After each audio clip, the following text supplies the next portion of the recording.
नमस्कार, आप देख रहे हैं अरावली 24 में अशोक कुमार भाटी। राजस्थान विधानसभा चुनाव 2023 का रण पूरी तरह जम चुका है। पूरे देश की नजर राजस्थान के विधानसभा चुनाव पर है।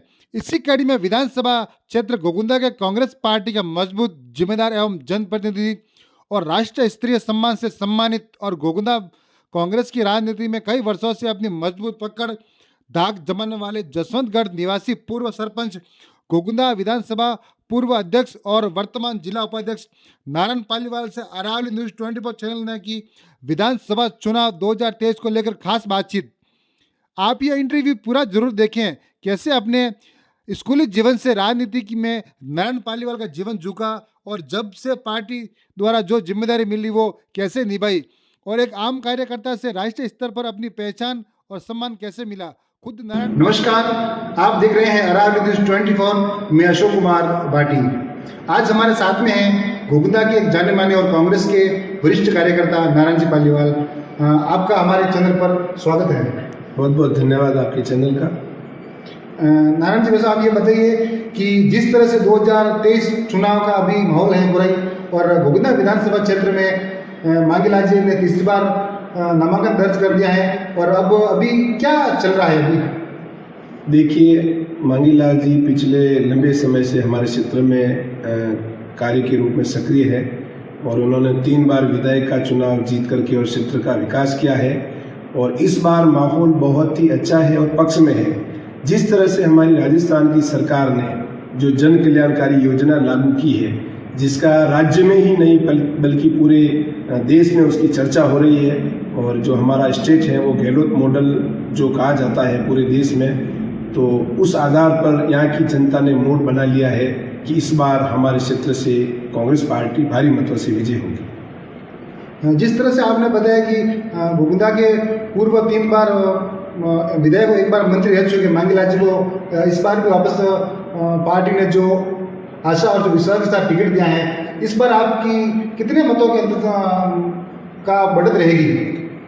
देखिए, लगातार मांगीलाल जी ने 5 चुनाव लड़े हैं और 3 चुनाव जीते हैं और 2 हारे हैं। 2 चुनाव जो हारे हैं उस समय पूरे देश में मोदी लहर और एक भाजपा का वातावरण होने के बावजूद भी पूरे विधानसभा क्षेत्र से मात्र 1 बार तो हम 3400 वोट से हारे हैं और 1 बार 4200 के करीब मत से हारे हैं। ये कोई ज़्यादा अंतर नहीं है। विधानसभा के चुनाव में आप आसपास की सीटों पर यदि देखें तो कहीं 15,000, कहीं 25,000, कहीं 29,000 वोट से भी उम्मीदवार हारे हैं और उसके बाद में भी उन्होंने वापसी करके और उस सीट को जीता है। तो ये कोई ज़्यादा अंतर नहीं है। इसलिए इस बार जो जनता का जो मूड दिख रहा है पूरे विधानसभा क्षेत्र में, मैं पिछले 20-25 साल से पार्टी में सक्रिय रूप से कार्य कर रहा हूँ और वर्तमान स्थिति को देखते हुए ऐसा लग रहा है कि चारों ही पंचायत समिति क्षेत्र में जनता ने मूड बना लिया है। अशोक गहलोत सरकार की जो जन कल्याणकारी योजना है उसके आधार पर कांग्रेस पार्टी को भारी मतों से विजय मिलेगी। अब थोड़ा सा हम आपके राजनीति की तरफ चलते हैं। आप ये बताइए, आपने राजनीति की शुरुआत कब से की? मैंने स्टूडेंट लाइफ से ही राजनीति की शुरुआत की और मेरे को करीब 25 वर्ष से भी ज़्यादा समय हो गया है कि मैं राजनीति में सक्रिय हूँ और 24 आवर राजनीति के रूप में क्षेत्र में कार्य करता हूं। मैंने NSUI सेवा दल और यूथ कांग्रेस के रूप में इस पार्टी में संगठन में काम करते हुए मैंने मेरी शुरुआत की है। मैं यूथ कांग्रेस का इकाई अध्यक्ष रहा, ब्लॉक अध्यक्ष रहा, जिला अध्यक्ष रहा और प्रकोष्ठ के रूप में प्रदेश का महासचिव भी रहा। उसके बाद में ब्लॉक कांग्रेस का अध्यक्ष भी रहा और अभी मैं उदयपुर जिले का जिला उपाध्यक्ष भी हूँ। इसके साथ साथ ही मैंने अखिल भारतीय कांग्रेस कमेटी से नई दिल्ली में प्रशिक्षण भी कर रखा है और भारतीय युवा कांग्रेस के नेतृत्व में हैदराबाद में भी मैंने प्रशिक्षण कर रखा है। साथ ही मैंने जनप्रतिनिधि के रूप में मैं यहाँ का वार्ड पंच भी रहा हूँ, जसवंतगढ़ का सरपंच भी रहा हूँ जसवंतगढ़ का, और पंचायत समिति सदस्य के रूप में जसवंतगढ़ और दादिया क्षेत्र से मैंने कार्य किया है। इस तरह से मेरे को संगठन में हो या जनप्रतिनिधि के रूप में मैंने विभिन्न पदों पर कार्य किया है और वर्तमान में ग्राम सेवा सहकारी समिति जसवंतगढ़ का अध्यक्ष भी हूँ। तो मेरे पास में एक लंबा संगठन का भी अनुभव है और जनप्रतिनिधि के रूप में भी मैंने कार्य किया है। तो इस तरह से मैंने इस क्षेत्र के विकास के लिए विभिन्न पदों पर रह करके और लोगों के बीच में रह करके और लोगों का जो अपनत्व है, इसी के आधार पर मेरी जो ग्राम पंचायत है, इस पंचायत में देश आज़ाद होने से लगाकर आज दिन तक कभी भी भाजपा का सरपंच नहीं बना है और यहाँ पर हमारी जो भी जीत रहती है वो रिकॉर्ड मत से रहती है। आप ये बताइए आपकी शैक्षणिक योग्यता क्या है? मैंने मोहनलाल सुखाड़िया यूनिवर्सिटी से एमए कर रखी है और एमए की उपाधि है। इसके साथ साथ में मैंने कई डिप्लोमा और डिग्री भी कर रखी है। अच्छा, जिस तरह से आपने ये पूरे अपने भविष्य के बारे में बताया था, आपने इस तरह की राजनीतिक शुरुआत की थी, सरपंच भी रहे, आपने विभिन्न पदों पर रहे। जिस तरह से आपके ऊपर भारतीय कांग्रेस का जो जिम्मेदारी मिली आपने बखूबी निभाया। अभी वर्तमान में आपके पास कौन सा पद है?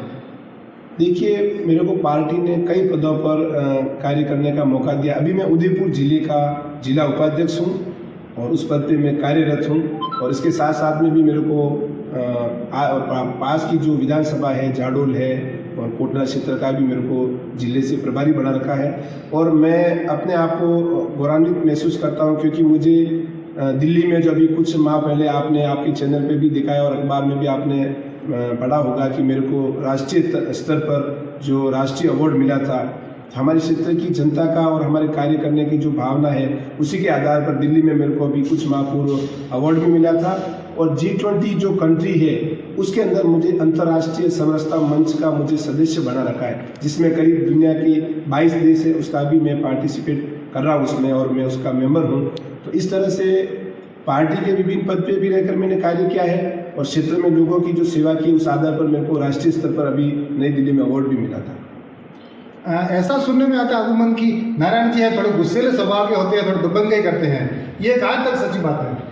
देखिए, हमेशा राजनीति में सभी तरह की उठापटक होती रहती है और चलती रहती है, लेकिन राजनीति में अगर आपको कामयाबी मिल रही है तो क्षेत्र की जनता के साथ में आपका जुड़ाव है और लोगों के प्रति आपकी भावना है। पिछले 30 वर्षों में मैंने जसवंतगढ़ में लगातार मेरी टीम ने मिलकर के 6 सरपंच बनाए हैं और सभी सरपंच हर बार जीत का अंतर बढ़ता रहता है। और अभी जो हमारे पंचायत का जो सरपंच बना है वो करीब 1000 मत से कांग्रेस समर्थित जो सरपंच है वो जीता है और सभी वार्ड पंच हमारी पार्टी के जीते हैं। आपने जैसा बताया कि गुस्सा ऐसा कभी होता नहीं है, लेकिन राजनीति में आज का समय आपको पता है कि सभी तरह की उठापटक। आप ये बताइए कि आपके कार्यकाल में घोघुदा पंचायत समिति में 2 बार जो अपना प्रधान नहीं बन पाया, वो क्या कारण रहा?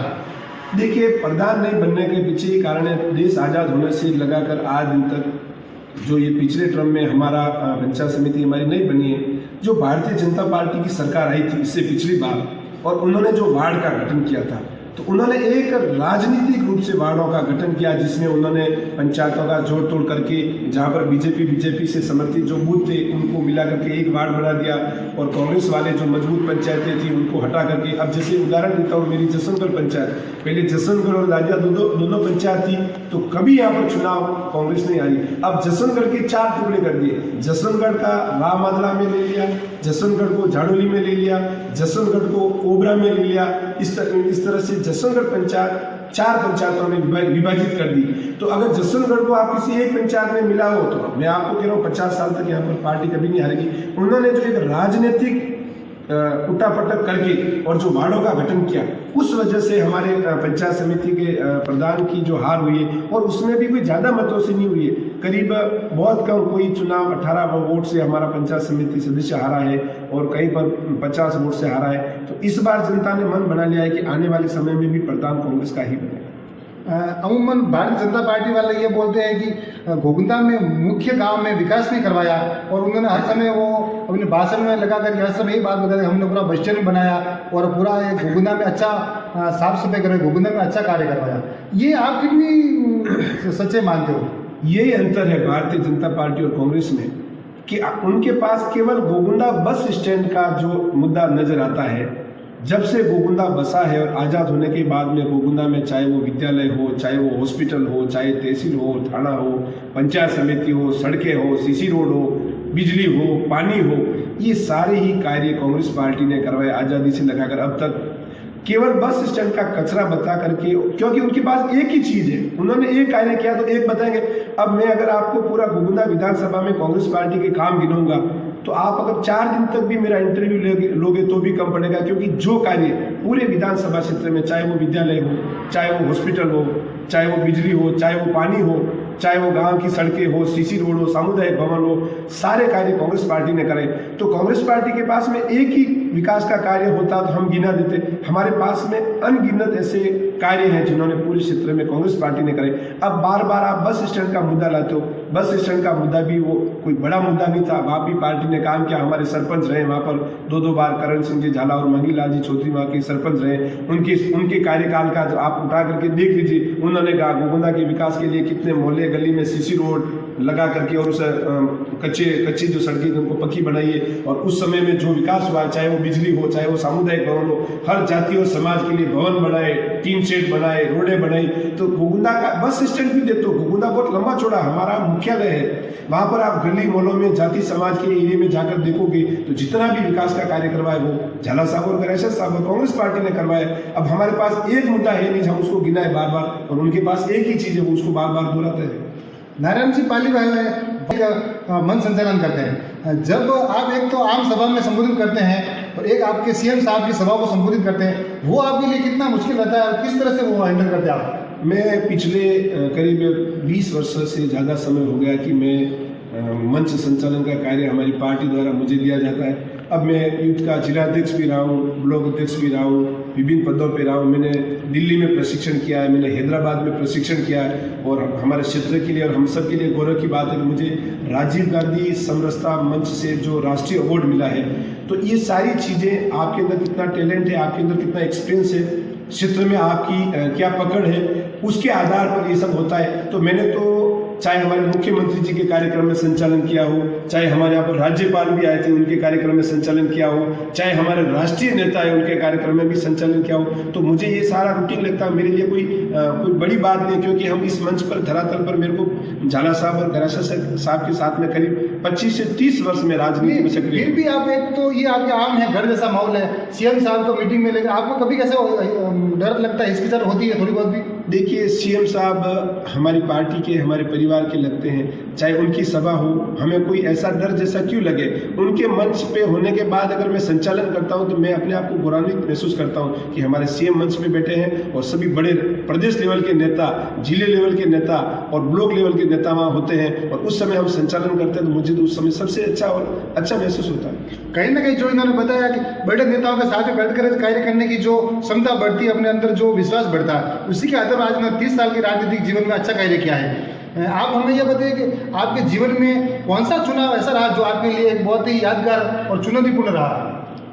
चुनाव चाहे वो विधानसभा का हो, पंचायती राज का हो या लोकसभा का हो, सभी चुनाव चुनौती भरे रहते हैं। लेकिन अगर आपने क्षेत्र में लोगों के साथ में वर्ष भर रह करके विकास के कार्य किए, लोगों के सुख दुख में आप भागीदारी निभाइए। ऐसा नहीं है कि विकास कार्य क्या हो, लोगों के व्यक्तिगत जीवन में, उनके सुख में, दुख में, शादी में, ब्याह में, मौत में, मरण में, या अन्य हॉस्पिटल में या अन्य कोई भी कार्य हो, आप यदि लोगों के बीच में रहेंगे तो कोई भी चुनाव आपके लिए चुनौती नहीं है। और 5 वर्ष तक तो आप अपना काम धंधा और घर परिवार को चलाएंगे, और 5 दिन के लिए अगर आप चुनाव में जाएंगे तो कोई भी पार्टी और कोई भी कार्यकर्ता और कोई भी नेता हो, उनके लिए वो चुनाव चुनौती वो नहीं रहेगा। मैं आज दावे के साथ में कह रहा हूँ, मेरे पंचायत में जितने भी चुनाव हुए, हम 50 वोट से हमने जीतना शुरू किया, और 50 से जाते जाते 150, 300, 400, 500 और आज हम 1000 वोट पे बढ़े हैं। तो चुनौती कहाँ है? चुनौती तो मेरे को दिखती नहीं है। जहाँ 1000 वोट से एक पंचायत में हम सरपंच को जिता रहे, जहाँ एक भी वार्ड पंच विपक्ष का नहीं जीता, इसको हम कैसे चुनौती मानेंगे?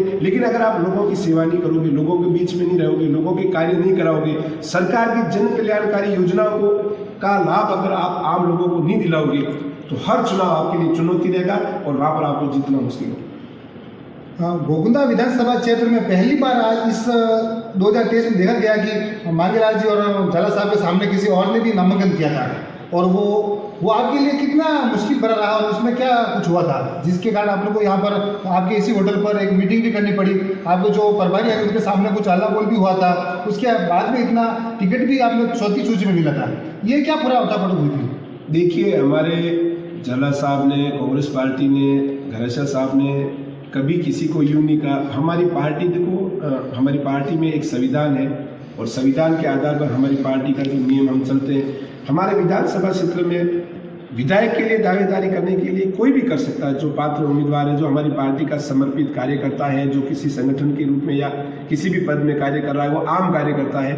टिकट मांगने का अधिकार सभी को है। झाला साहब कई बार मीटिंग में कहते हैं कि आपको जो भी आप दावेदारी रखना चाहे दावेदारी रखें, लेकिन दावेदारी रखने के बाद में पार्टी पूरा इंटरनल सर्वे भी करवाती है, कार्यकर्ताओं का फीडबैक भी लेती है और सारे सर्वे के आधार पर हमारा शीर्ष नेतृत्व, इसमें पीसीसी और एआईसीसी मिलकर के और टिकट का फाइनल करते हैं। तो टिकट की दावेदारी करने में किसी को कोई वो हिचकिचाहट नहीं है और दावेदारी करने के बाद में जिसको भी टिकट मिले हम सब साथ में हैं और हम सब मिल करके, और मांगीलाल जी को टिकट मिली है तो उनके पक्ष में हम सभी कार्यकर्ता कार्य कर रहे हैं। और ऐसा कुछ भी, या होटल पे जो मीटिंग हुई थी उसमें हमारे पर्यवेक्षक भी आए थे, तो कार्यकर्ताओं ने अपने मन की बात कही है कि इस बार मांगीलाल जी ने 10 साल से चुनाव हारने के बाद में भी क्षेत्र की जनता के लिए कार्य किए हैं, हमारे क्षेत्र के लिए विकास के कार्य किए, और वो विधायक नहीं रहने के बाद में भी इतना विकास, चाहे वो देवड़ा हो, चाहे सायरा हो, चाहे गोगुला हो, चाहे बड़गा हो,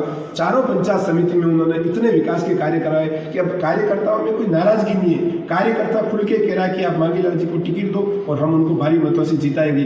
तो पार्टी होती है, हमारी पार्टी में कितना है, सामने वाली पार्टी में भी हुआ है, सामने वाली में पार्टी में भी दावेदारी की है और वहां पर तो निर्दलीय चुनाव लड़ने का चैलेंज भी किया गया। मैंने तो कई चैनलों में देखा कि हम निर्दलीय चुनाव लड़ेंगे, ऐसा है वैसा है, तो ये सब कुछ होता है। लेकिन देखो, हमारा जो उम्मीदवार है पढ़ा लिखा, शिक्षित, पीएचडी किया हुआ उम्मीदवार है, क्षेत्र का पूरा अनुभव है। ऐसा व्यक्ति अगर जीत के अगर विधानसभा में जाएगा तो उसके अनुभव का लाभ भी क्षेत्र को मिलेगा और हमारे क्षेत्र में जो कोई बाकी कार्य रह गए वो आने वाले समय में पूरे होंगे। और मैं एक बात आपको दावे के साथ में कह रहा हूँ आपके चैनल के माध्यम से कि राजस्थान में सरकार कांग्रेस की पुनः रिपीट होने जा रही है। आपने जो भी सर्वे देखे होंगे, गहलोत सरकार के लिए आज दिन तक मेरे को 25 साल का अनुभव है कि सरकार के खिलाफ एंटी इनकम्बेंसी नहीं है। सभी जाति, सभी समाज, सभी धर्म, सभी वर्ग मिलकर के और इस बार अशोक गहलोत सरकार को रिपीट करेंगे, ये मैं आपको दावे के साथ। जिस तरह से आपके यहाँ पर एक मीटिंग हुई थी, मीटिंग ये भी सुनने को आया, इस तरह की कुछ इस्तीफे भी सौंपे थे। अगर ये थोड़ा सोचिए आप कि मांगीलाल जी को टिकट नहीं मिलता तो क्या हो सकता था? देखिए, कार्यकर्ता के मन के अंदर कोई बात होती है तो कार्यकर्ता खुल के कहता है। पार्टी से बगावत हो सकती थी। देखिए, कोई हमारी पार्टी, मैं आपको कह रहा हूँ, संविधान के आधार पर चलती है।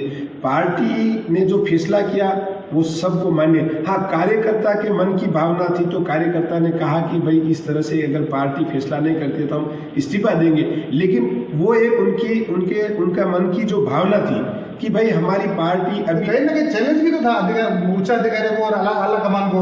ये चैलेंज देखो, ये पूरा सभी पार्टियों में, हमारी पार्टी में तो केवल कार्यकर्ताओं ने कहा था और टिकट आ गई। आप विपक्ष में देखिए, बड़े बड़े पार्टी के नेता जो सिटिंग विधायक है और उन्होंने पार्टी छोड़ दिए, उन्होंने निर्दलीय फार्म भर दिया। मैं आपको उदाहरण दूं, हमारे मेवाड़ के कई आपको विधानसभा क्षेत्र बता दूं जहां पर आप देखिए बीजेपी के सिटिंग विधायक ने पार्टी छोड़ करके और निर्दलीय के रूप में चुनाव लड़ रहे। पूरे राजस्थान में मैंने करीब दर्जनों सीट पर ऐसा देखा है कि बड़े बड़े पदाधिकारियों ने पार्टी से इस्तीफा दे दिया। कैलाश मेघवाल जैसे जो विधानसभा के अध्यक्ष रहे, भाजपा के इतने वरिष्ठ नेता, उन्होंने पार्टी छोड़ दी, पार्टी के खिलाफ बगावत कर दिए। तो और यहाँ पर आप आसपास में और भी देख रहे हैं अपने विधानसभा क्षेत्र में। तो हमारे कार्यकर्ताओं ने उनके मन की बात बताई कि जो अभी योग्य उम्मीदवार है आप उनको टिकट दीजिए और आने वाले समय में आपको जो भी फैसला लेना है, लेकिन इस वक्त यही उचित है कि हम सभी मांगीलाल जी के पक्ष में, और उन्होंने भावना रखी और पार्टी के साथ में किसी के मन में कोई गद्दारी नहीं और गलत भावना नहीं, सभी एकजुट है। और हमारी पार्टी में किसी ने बगावत नहीं की। किसी भी दावेदार ने, जिन्होंने भी हमारी दावेदारी की, उन्होंने अगर आपको निर्दलीय का फार्म भरा हो तो बता दो, और उन्होंने फील्ड में कहीं पार्टी की बगावत की हो तो मुझे आप उसका उदाहरण बताओ। इस बार जीत को लेकर आप कितने आश्वस्त हैं?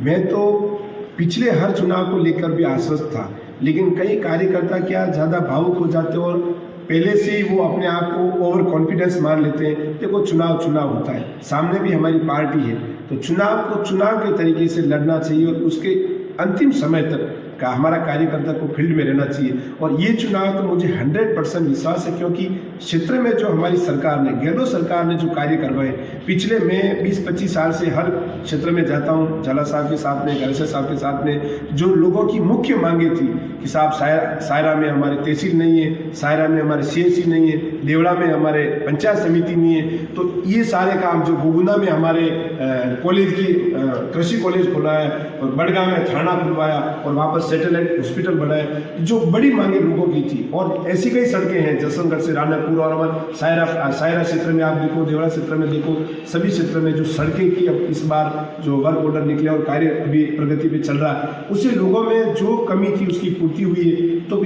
जनता को और क्या चाहिए? सरकार और जीते हुए विधायक से हमारे को विकास के कार्य चाहिए। और लेकिन इसके साथ साथ में मांगी लाल जी ने हारने के बाद में जो विकास कार्य करवाए, तो जनता ने इस बार मन बना लिया है कि इस बार मांगी लाल जी को जिताएंगे, और कांग्रेस की सरकार बन रही है, तो इसका हमारे को आने वाले समय में इसका पूरा लाभ गोगुंदा विधानसभा को मिलेगा। जिस तरह से अपने विधानसभा क्षेत्र में और भी नई पार्टियां बनी हैं, वो कितना असर करेगी? देखिए, गोगुंदा विधानसभा क्षेत्र में 2 ही पार्टियां हैं, कांग्रेस और भारतीय जनता पार्टी। अन्य जो भी पार्टियां बनी हैं उनको लोग क्षेत्र में जानते नहीं, उनको पता नहीं हमारे क्षेत्र में कितनी पंचायतें हैं, कितने वार्ड है, कितने बूथ है, और कहाँ पर क्या समस्या है। अगर आप एक पार्टी का सिंबल लेकर के और मैदान में उतरे हैं, तो उनको जब तक उन पंचायत और क्षेत्र में जाएंगे तब तक तो वोट भी पड़ जाएंगे। तो जनता यहाँ पर 2 ही पार्टी पे भरोसा करती है, और अन्य किसी पार्टी का कोई गोगुंदा विधानसभा में कोई ज़्यादा जनाधार है नहीं, इसलिए उसका कोई असर पड़ने वाला नहीं। तो मांगी लाल जी का सीधा मुकाबला इस बार भी वापस किससे होगा? बस यहाँ कांग्रेस और बीजेपी का मुकाबला है, लेकिन मुकाबला पार्टी के साथ साथ में विकास का मुकाबला है, क्षेत्र में जन कल्याणकारी योजनाओं का मुकाबला है, क्षेत्र में सक्रिय रूप से रह करके जिसने लोगों का काम किया है उसके बीच में मुकाबला है। और मैं तो ये मानता हूँ, जो क्षेत्र की जनता ने जो इस बार कार्य देखा है, इस बार जो हमारे मुख्यमंत्री जी, हमारे लिए गौरव की बात है कि राजस्थान के मुख्यमंत्री ने जसवंतगढ़ के सुरण गांव में एक कार्यक्रम हुआ था उनका, और यहाँ पर देवड़ा घाटा पंचायत के पास में वहाँ पर कार्यक्रम हुआ था। 2 बार 2 महीने में मुख्यमंत्री जी ने गोगुंदा विधानसभा का दौरा किया, जहाँ का विधायक भी जीता हुआ नहीं है। तो दौरा करके और क्षेत्र की जनता को जो लाभ दिया और इतने सारे विकास के कार्य हुए, तो इसमें मुकाबला हमारा विकास बनाम जिन्होंने पद पर रहने के बाद में भी क्षेत्र का विकास नहीं करवाया। और मैं तो मानता हूँ कि किसी भी पार्टी को जीतने के बाद में भेदभाव नहीं करना चाहिए। हमने देवड़ा पंचायत समिति बने किसी पार्टी के लिए नहीं बने, सभी लोगों के लिए बने। सायरा तहसील बने आम जनता के लिए बने। ये जो हॉस्पिटल बनेगा वो आम जनता के लिए बनेगा। कॉलेज जो खुला है आम जनता। अब आप विधायक होकर के, ये तो कांग्रेस की पंचायत है, मैं यहाँ विकास नहीं करूँ, आप कांग्रेस पार्टी के वहाँ पर भी तो जनता रहती है, वहाँ भी तो लोगों को उसका लाभ से वंचित रहते हैं। आपको विधायक बनने के बाद में सभी पंचायत में विकास कराना चाहिए। तो मैं मानता हूँ आप सही जनप्रतिनिधि, लेकिन पद पे रहने के बाद में भी आप ये मेरी पंचायत, ये मेरी पार्टी, तो वहाँ की जनता को उसका लाभ मिलेगा नहीं। इसलिए हमारा विकास से ही इस बार डायरेक्ट मुकाबला है। ये हमारे साथ में थे नारायण जी पालीवाल, जो एक अच्छे वक्ता हैं, अच्छे जिम्मेदार जनप्रतिनिधि हैं और एक अच्छे कार्यकर्ता भी हैं। अब आप ही हमें बताइए कि अब आगे आपका क्या राजनीति है? अब राजनीति की और क्या रहने का है, यानी क्या भविष्य आपका है? देखिए, हम लोग राजनीति में काम करते हैं, एक समाज सेवी के रूप में काम करते हैं, लोगों के बीच में जाकर उनके सुख दुख में भागीदारी निभाते हैं। आगे हमारे बारे में जो भी फैसला होता है, हमारी पार्टी, हमारा शीर्ष नेतृत्व, हमारा हाईकमान, मतलब पंचायत से अब जिला स्तर पर गए थे, अब वो राज्य स्तर पर भी जाने का ऐसा कुछ हो सकता है? हमारी पार्टी में चेहरा देख के किसी का पद नहीं मिलता है। हमारी पार्टी में जो व्यक्ति पार्टी में कार्य करता है, सक्रिय रूप से कार्य करता है, उसका पूरा फीडबैक लिया जाता है, उसका पूरा सर्वे किया जाता है। जैसे मुझे दिल्ली में अवार्ड मिला, तो मेरे को कोई दिल्ली में पहचानता नहीं है, लेकिन पूरे विधानसभा क्षेत्र से जो सर्वे गया और इंटरनल सर्वे हुआ, उसके आधार पर उस सर्वे में वहाँ नाम गया और राष्ट्रीय लेवल पे अवार्ड मिला। तो उससे पहले भी मेरे को, जैसे दिल्ली में जहाँ पर हमारी सेंटर में हमारी कांग्रेस की यूपीए गवर्नमेंट थी, तो वहाँ पर मेरे को पूरे राजस्थान से जो केवल 77 हमारे युद्ध के वहाँ कार्यकर्ता गए थे, तो पूरे राजस्थान में से मेरे 77 में मेरा उसमें सिलेक्शन हुआ था। और भारतीय युवा कांग्रेस का जो हैदराबाद में जो वहाँ प्रशिक्षण लगा था, तो पूरे राजस्थान से केवल हम वहाँ 80% गए थे, उसमें भी मेरा सिलेक्शन हुआ था। तो आपकी कार्यशैली के आधार पर ही आपको पार्टी जिम्मेदारी देती है। मुझे मेरी पार्टी ने अभी तक मैंने जितने पद पे कार्य किया, न तो मैंने कभी किसी पद की मांग की और न मैंने पार्टी या मेरे नेता से कभी कहा कि मुझे पद चाहिए, लेकिन हमारे नेता और हमारी पार्टी हमारी योग्यता और कार्यशैली के आधार पर हमें आगे से आगे पद देती है और उस जिम्मेदारी को हम बहुत ही ईमानदारी और उसके साथ में हम उसका निर्वहन करते हैं। इस बार चुनाव में जो युवाओं का कांग्रेस की तरफ झुकाव हो रहा है वो आप किस नज़र से देखोगे? अब पूरे प्रदेश का और देश का युवा जाग चुका है कि जो मोदी जी का, जैसे मोदी जी शुरुआत में आए थे हम सबको यूँ लगा था कि उन्होंने कहा कि मैं युवाओं को रोजगार दूंगा, मैं युवाओं के लिए कार्य करूंगा और एक बार आप मुझे मौका दे दो। तो अगर पाकिस्तान वाले हमारा एक सर काट के ले जाते हैं सैनिक का, तो हम 10 सर लेके आए। उसके बाद में हम कश्मीर की सीमा के लिए नहीं लड़ेंगे, हम तो लाहौर और कराची के लिए पाकिस्तान लड़ेगा। 10 साल हो गए मोदी जी को, हमारे को ऐसा कुछ भी देखने को नहीं मिला। आप ये बताइए कि महंगाई, जैसे पेट्रोल है, डीजल है, गैस सिलेंडर है, इसकी दरें कौन तय करता है? केंद्र सरकार तय करती है। केंद्र सरकार ने 400 का सिलेंडर 1200-1100 में कर दिया। दाल, चावल, तेल, हमारे गाँव में देखो गरीब और मध्यम परिवार के लोग रहते हैं, इतनी महंगाई बढ़ गई है। GST आपने और ऊपर से लगा दी, तो लोग महंगाई से त्रस्त। अब लोग समझ चुके हैं कि हम मोदी तो करते हैं, लेकिन मोदी जी ने हमारे युवाओं के लिए, गरीब के लिए, आदिवासी के लिए, किसान के लिए, मजदूर के लिए, सभी वर्ग के लिए ऐसा कौन सा काम किया? एक उदाहरण मुझे कोई आकर के बता दे कि ये मोदी सरकार ने किया जिससे गांव में रहने वाली जनता को उसका फायदा मिल रहा है। इसलिए जितने भी युवा है, चाहे वो युवा है या अन्य सभी लोग हैं, उनका झुकाव अब कांग्रेस की तरफ। और अभी तो ये चुनाव हो रहे हैं, लोकसभा चुनाव में भी आपको देखने को मिलेगा कि सारे देश के युवा और जनता मिलकर के केंद्र में भी इस बार कांग्रेस की सरकार की। तो आप देख सकते हैं हमारे साथ में थे नारायण जी पालीवाल, जो कि गोगुना विधानसभा क्षेत्र के 0 से शुरुआत की थी। वार्ड पंच रहे, सरपंच रहे, पंचायत समिति सदस्य रहे, फिर यूथ के अध्यक्ष रहे, जिला में अभी उपाध्यक्ष हैं और इनको दिल्ली में, जयपुर में कई प्रकार के अवार्ड मिल चुके हैं। तो आप हमारे साथ में जुड़े रहिए। अरावली न्यूज़, धन्यवाद।